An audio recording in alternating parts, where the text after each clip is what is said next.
hope whenever you're watching this, you're having a good time and you're doing fine.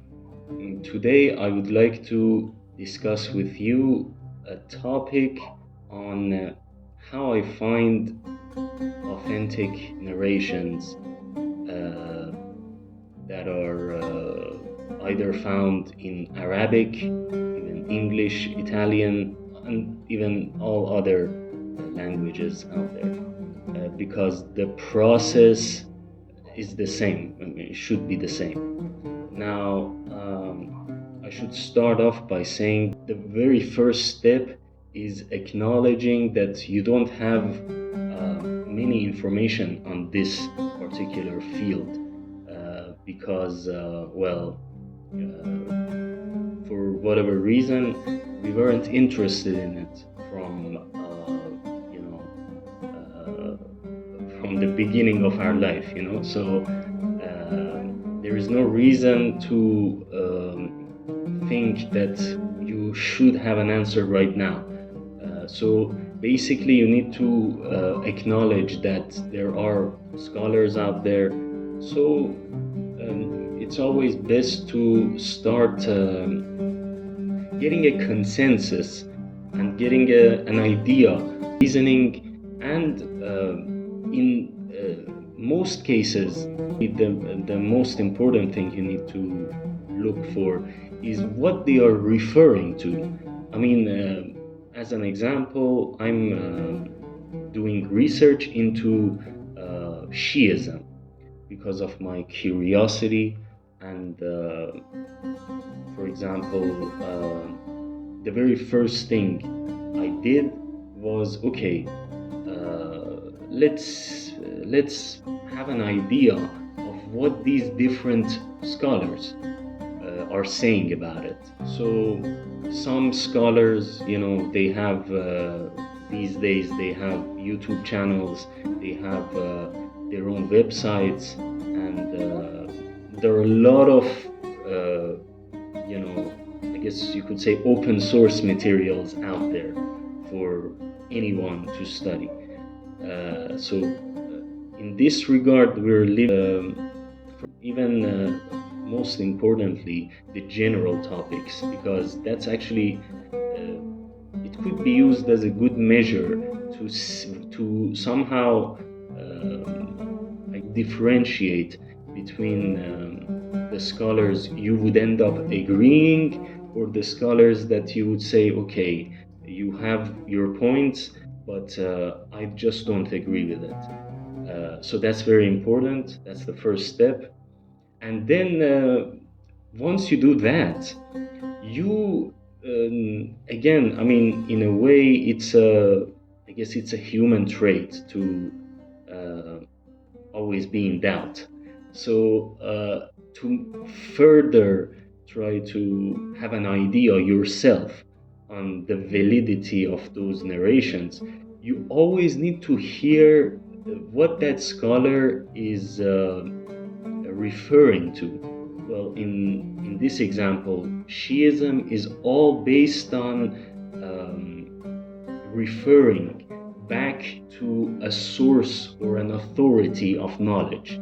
And it all starts, for example, from the basis, which is the Quran, which is a given, which is somehow a predicate. And based on that, Imams would refer to Quran in order to use it as a reasoning for their own reason. And basically, in this context, you always need to have you need to always see what they are referring to, and then it's very simple from there. You just go and check that particular book or any other written material. And so, as an example, I would like to share with you some very simple, I guess, day in research about how I answer some of the questions that sometimes I ask in Instagram, for example, through stories. Um, and in particular today, the question is, who is God most in contact with? I believe it's a very simple question, and the question is clear. I'm trying to find the answer. Now, okay, now I'm sharing my screen, and as you can see, um, the books here are organized in different folders. Talk you through how I find the answer to this question from the all the material you see here. Now, going back to the first step, I heard a scholar saying that when Imam Hussein was martyred and he died, he was killed. To be exact, he was murdered. The angels in heaven were trying to, or rather, they were wishing to destroy the earth and destroy whatever is in it because of their wrath and because of, I guess, how they felt he was treated unjustly, and that there was no, I guess, there is no more hope for the earth. Now, in this moment, God then told them, or rather, to let them, I guess, let them in on a secret. That in that moment, God revealed to them that He has an answer. The answer is there, but it's not gonna be given now. It will be, and basically, the way God basically tries to give them the answer or let them in on the secret is by pointing to a source of light that He has created, and that is by His throne in a sense. And then the Imam in this narration continues that this source of light was in Mahdi. Another name for him is the Qa'im. And so this is a very long introduction into saying that, okay, I've heard this narration. Now, in order to make it public and publish it, and I can only refer to the books that are written, that have been with us thousands of years, some of them even longer. And now the issue would normally be resolved very soon, because in most cases that particular scholar would have surely written something down for the public, for the ease of use, you could say, maybe uh, on their personal page or on their social media, so that it's very accessible. But in this case, narration that I just gave you, he made it in video format. So basically, it's less accessible for me. And I couldn't find much on for example, on his personal social media pages. But I know for a fact that this scholar really likes some books, and a lot of these books he always is referring back to, and I list some of them. For example, one is a book called غيبة النعماني.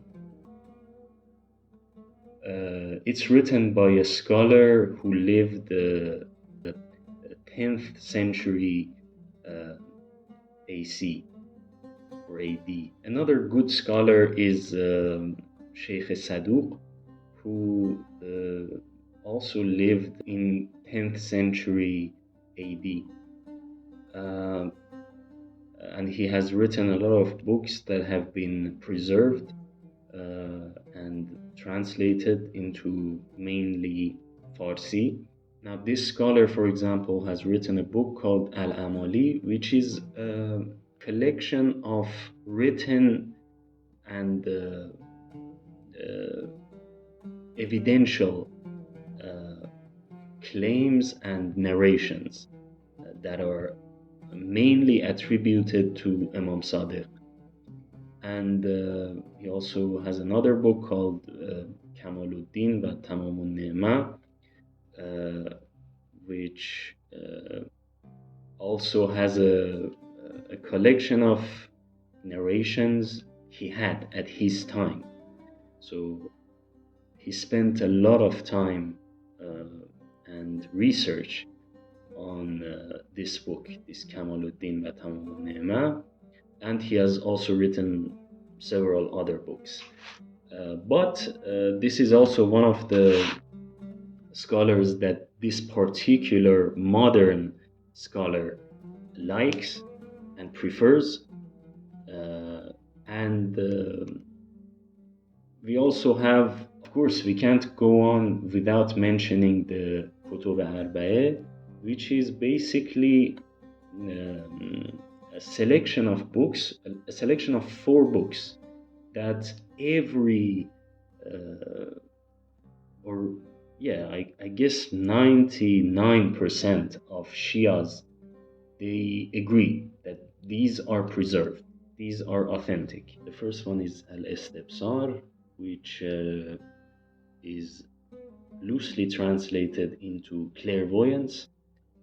The second one is Al-Kafi, which is translated to mean the sufficient.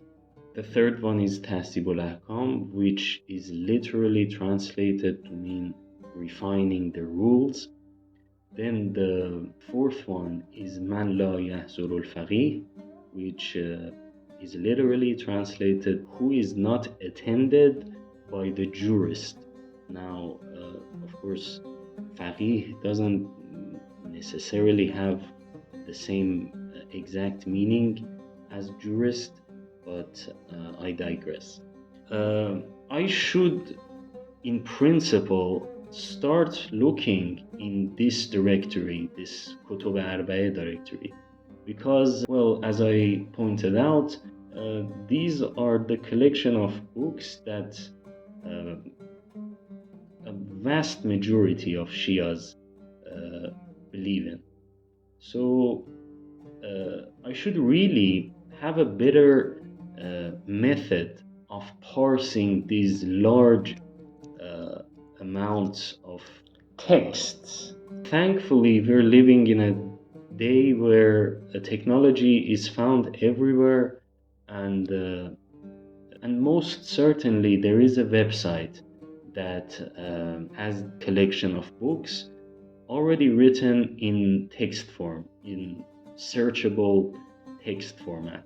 And it so happens that I found a library called Madraseh Fiqahat, meaning the school of Fiqahat, which I just said a derivative word, which another derivative of Fiqahat is Faqih. So this is a school for teaching this information. Here I would, for example, type the name of whatever book that I'm interested in. For now, I would go with Al-Istibsar because I haven't checked this book, and there may be something in it. Okay, now in this online library, you can search the book as well, which is I would start by just typing what may be an Arabic translation of this very loose narration that I had, which if I found to be true, if I found at least to be authentic, uh, then I could say almost certainly that in the belief of Shiism, that what is believed is that the person who is most in contact to God is that source of light, who is the Qaim or the Mahdi. This should conclude this method of research. But to make sure that whatever I say or whatever I post still isn't, may not be problematic, I should go and add another step, which is very important, which is translating the text. So, as an example, I would go to just one page, let's say 123. Okay, I go to this page and I'll see this very short narration. Then I copy it, of course. I could just see it right now to get a general idea of what it's saying by using a lot of extensions that are publicly available. Then, it says what was narrated by Ali ibn Ibrahim on the authority of his father, on the authority of Ibn Abi Umair, on the authority of Jamil, on the authority of Zurara or Zarare, I think is better to be translated, on the authority of Abu Ja'far, peace be upon him, who said that he said that this he may refer back to another Imam,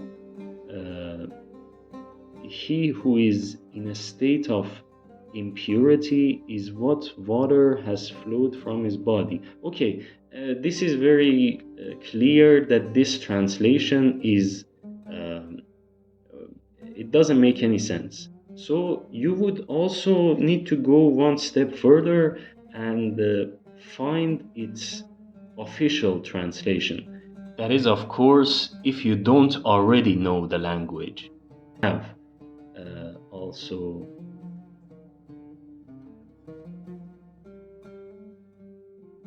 okay, and in this case, because I have the PDF of the translation, I'll need to find this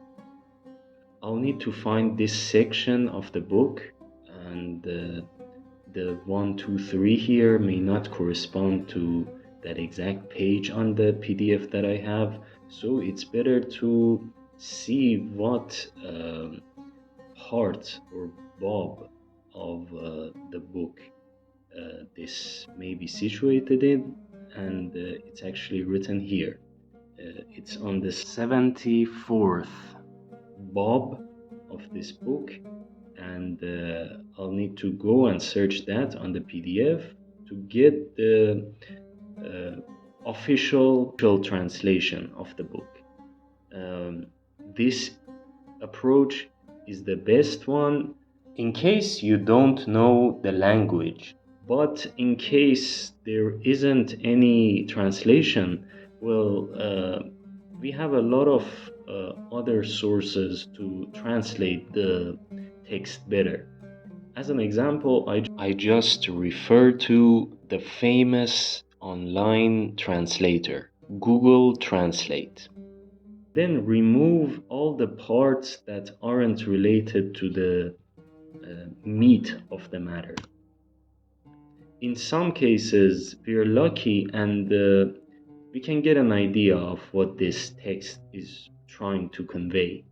And in this case, it says, he said, the state of impurity is that on which water flows from his body, someone's body.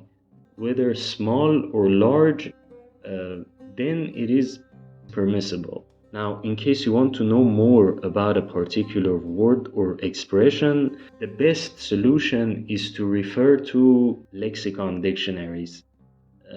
In this case, for example, there's a dictionary called Mujam Maqais al-Lugha, which is used if you're trying to figure out what the basic root of a word means and how all the derivations, meaning that are associated to the root. But in general, there are many online methods to find out the actual meaning. This concludes the part on translation, and after that, of course, it's all a matter of first reading it yourself, whatever is translated, then checking it against the different sources that you may have heard before. Also include the possibility the translator may have had an oversight, and then of course go from there, and that should give you a good idea of whether that particular narration is authentic or not. It's also very important to check the beliefs of the different sects and the different even religions other than Islam to find out the truth for yourself. And for that, the methodology should remain the same, only some steps will differ. I hope this was a useful presentation and it was informative. Thank you for your attention.